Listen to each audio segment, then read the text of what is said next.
Y el tema central de nuestra agenda internacional hoy en CNN Redacción nos lleva a Medio Oriente. Mientras continúa la operación militar israelí, la situación humanitaria es cada vez realmente más crítica en Gaza. El Ministerio de Salud, controlado por Hamas, informó que más de 19.600 personas murieron desde el asalto del 7 de octubre. Se estaban llevando a cabo intensas negociaciones en las Naciones Unidas antes de la votación prevista para el martes sobre una resolución que pide el cese directamente de las hostilidades para permitir la ayuda esencial. Vamos a hacer contacto por este tema tan relevante con nuestro corresponsal internacional en jefe, con José Levi, que tiene, como siempre, más información desde Jerusalén. José, bienvenido.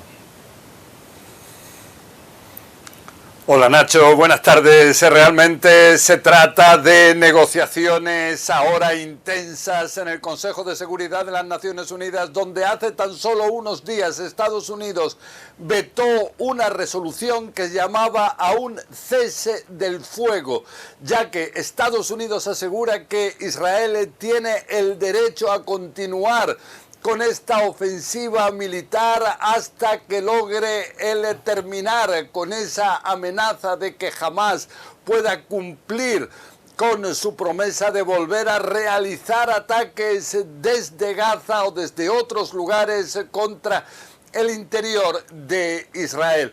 Entonces vemos ahora que está una propuesta de los Emiratos Árabes Unidos, que aquí lo tenemos en este mapa del Medio Oriente. Los Emiratos Árabes Unidos están demostrando tener un papel de nuevo constructivo en todo lo que es este conflicto, y entonces ahora vemos un intento de llegar a un compromiso que no sería tanto un cese del fuego, terminar con la ofensiva militar, sino que sería más una suspensión humanitaria de las hostilidades durante un tiempo determinado para permitir que por tierra, mar y aire pueda llegar esta ayuda humanitaria verificada por las Naciones Unidas. Lo que pasa es que en todo esto existe una desconfianza enorme, existen acusaciones muy graves en ambas direcciones entre Israel y las Naciones Unidas, y esto siempre va a constituir un obstáculo a menos de que se logren superar estas diferencias. Entonces vemos que, eso sí, Isaac Herzog, el presidente de Israel, aseguró que Israel está dispuesta a pausas humanitarias, pero siempre que también sus rehenes puedan recibir esa liberación humanitaria que también es tan necesaria. Se habla todavía de más de 120 rehenes israelíes que se encuentran en el interior de Gaza. Entonces Israel, igual que pasó hace ya unas semanas, estaría dispuesta a pausas humanitarias a cambio de la liberación de rehenes. Todo esto cuando vemos que la realidad dentro de Gaza sigue siendo extrema. Vemos que siguen las ofensivas militares israelíes por tierra, por mar, por aire, y todo esto cuando ahora el objetivo central es lo que califican en Israel como capital del terror de Hamas, que es Jan Yunes, en el sur de Gaza. Y aquí hay que tener en cuenta que cada vez más, según dicen los israelíes, ellos están encontrando que los hospitales sirven como base de acción de Hamas. Entonces vemos que inclusive dicen tener el testimonio del director de uno de estos hospitales en el norte de Gaza, que reconoce que efectivamente Hamas transformó a su hospital en una base de acción. Entonces todo esto, dicen los israelíes, deja claro hasta qué punto Hamas se ha transformado en una organización que encuentra su defensa en lo que es la población civil. En los lugares más sensibles es donde ellos se encuentran, y de esta forma hacen enormemente difícil luchar contra esa fortaleza, que no solamente es porque se encuentran en túneles, sino también porque los miembros de Hamas están en los lugares más sensibles y consiguen que los muros de protección sean precisamente todos estos civiles que al final son los que están sufriendo de una manera extrema, indescriptible, en situaciones terribles. Entonces vemos una realidad espeluznante muchas veces, que ahora veremos si se consigue al menos esta suspensión humanitaria de las hostilidades, de forma que ayuda humanitaria pueda llegar cuanto antes. Nacho. José, un tema que veníamos hablando, por supuesto, y siempre lo aclaramos con este telón de fondo tan pero tan complicado que bien pinta nuestro corresponsal internacional, de otra cuestión que de alguna manera se enmarca en todo lo que está sucediendo, porque las empresas navieras siguen suspendiendo sus rutas por el Mar Rojo como consecuencia de algo a lo que hicimos, insisto, referencia, de los ataques de rebeldes en Yemen respaldados por Irán. ¿Qué ha dicho Lloyd Austin de todo esto? Bueno, es un tema que está íntimamente relacionado con lo que ocurre en Gaza. Aseguran los hutíes que, como Hamas, son milicias pro-iraníes que decidieron atacar a barcos que pueden dirigirse hacia Israel en el Mar Rojo. Entonces, ¿qué es lo que pasa? Tenemos aquí en el mapa al Yemen, que está al sur de la península, en el sur de la península arábiga. Es aquí donde se encuentran los hutíes, y aquí es donde está el paso de Bab el-Mandeb, que es entre Asia y África. Entonces, este paso de alguna forma amenazado por los hutíes, y esto lleva a que en el último mes habrían sido 12 cargueros ya atacados por los hutíes que se encontraban en esta ruta yendo por el Mar Rojo hacia el Canal de Suez, y de esta forma pasar al otro lado del mundo, digamos, sin necesidad de dar la vuelta por África.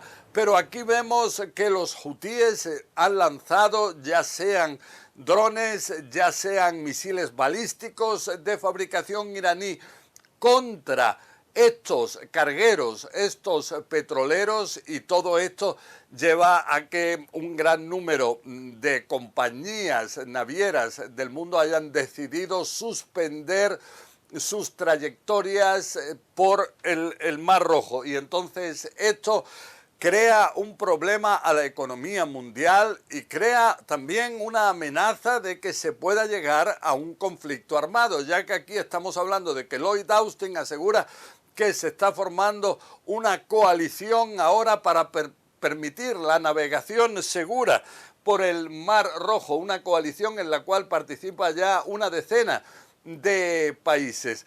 Pero existe aquí el temor de que si pudiera haber otros ataques de los hutíes contra distintas naves, y esto pudiera llevar a algún tipo de reacción de esta coalición internacional, entonces se pueda llegar inclusive a que la situación se deteriore a nivel bélico.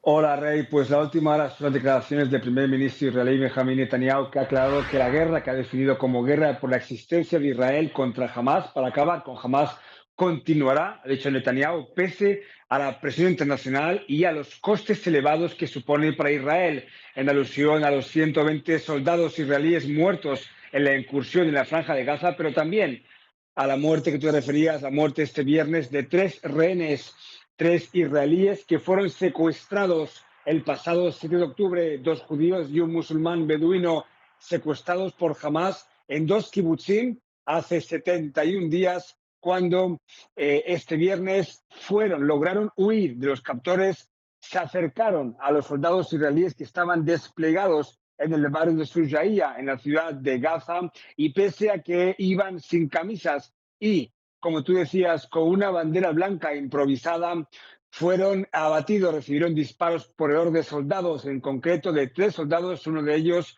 pensaba que eran miembros de Hamas que intentaban engañar a los soldados, atraerlos para luego hacerles una emboscada como hace unos días. Los soldados han provocado, por tanto, una muerte, como tú decías, que Israel define de trágica, ya que no solo se equivocaron en decirlo, sino también incumplieron las normas de apertura de fuego. Este incidente ha provocado que las familias de los secuestrados aumenten la presión hacia el gobierno de Benjamín Netanyahu para que acepten un acuerdo, para que lidere una nueva mediación que lleve a cabo, por un lado, el alto el fuego, aunque sea parcial, y por otro, la liberación de los secuestrados aún en cautiverio de Hamas. Cabe destacar que Hamas ha dicho este sábado, ha reiterado que no negociará de nuevo con Israel, lo ha dicho los mediadores, hasta que Israel no cese completamente los ataques en la franja de Gaza.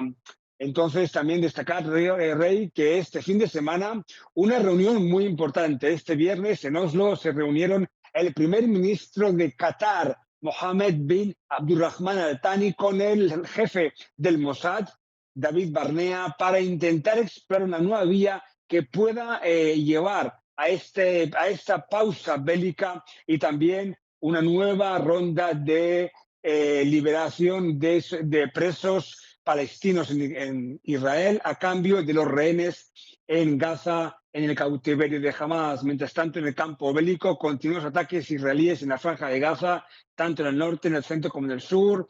El patriarcado latino Jerusalén ha denunciado que 2 mujeres han sido disparadas y han muerto por disparos israelíes cuando está una parroquia en la ciudad de Gaza, una ciudad que en la parte este llevan a cabo intensos combates entre miles de soldados y también efectivos del brazo armado de Hamas en esa zona.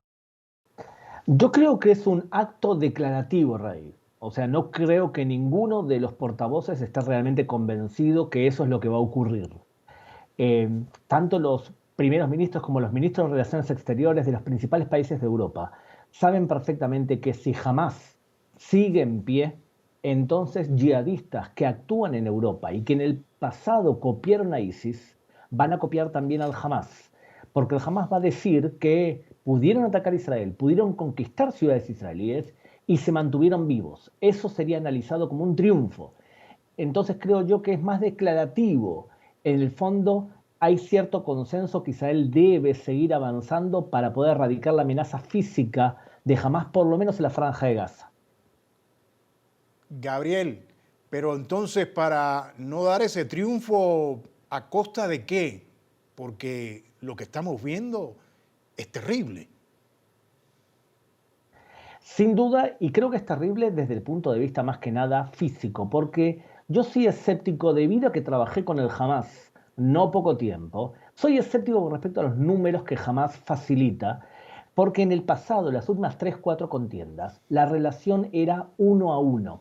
Significa por cada militar que moría en combate, fallecía un civil. O sea que la cifra de 70% civiles y mujeres suele ser falsa debido a la doctrina yihadista que se le puede mentir a judíos y cristianos. Ese término se conoce como taquía, o sea, ocultar la verdad. Entonces yo lo tomo con pinzas los datos que dan. Eso con respecto a la cantidad de muertos físicos. Después, cuando sepamos nombres y apellidos, vamos a saber realmente cuál era la cifra real de muertos. Yo te puedo decir por ahora que el ejército israelí de un país democrático dice que abatieron 7.000 soldados. Si eso es real, entonces Haití es una cifra diferente a la que dice el Hamas. Ahora, la destrucción física de la franja de Gaza es un hecho. ¿Cómo puede terminar esto? Yo te digo un escenario posible, y es que copien el patrón de 1982, cuando Yasser Arafat y la OLP fueron exiliados del Líbano donde estaban, y de esa forma se terminaron las contiendas físicas. No descartes la posibilidad que Yehia Sinwar y los líderes del Hamas se exilien, por ejemplo, a Argelia, y de esa forma se ponga punto final a las contiendas bélicas.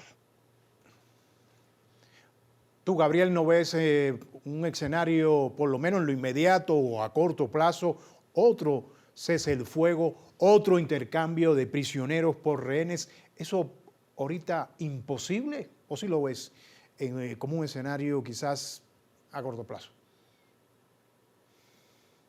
Sí, podría ser una posibilidad, no lo descarto, debido a que la táctica militar era presionar al Hamas y colocarlo en una situación en donde para poder reagruparse, para poder escaparse o para poder esconderse mejor, entonces cedían rehenes en manos del Hamas, que ahora son 129, y a cambio de eso se le daba una cantidad de horas o días de cese de fuego. O sea que yo sí considero la posibilidad de un cese de fuego táctico, pero no creo que eso sea el comienzo de una especie de cese de fuego total o del comienzo de algo relacionado con la paz.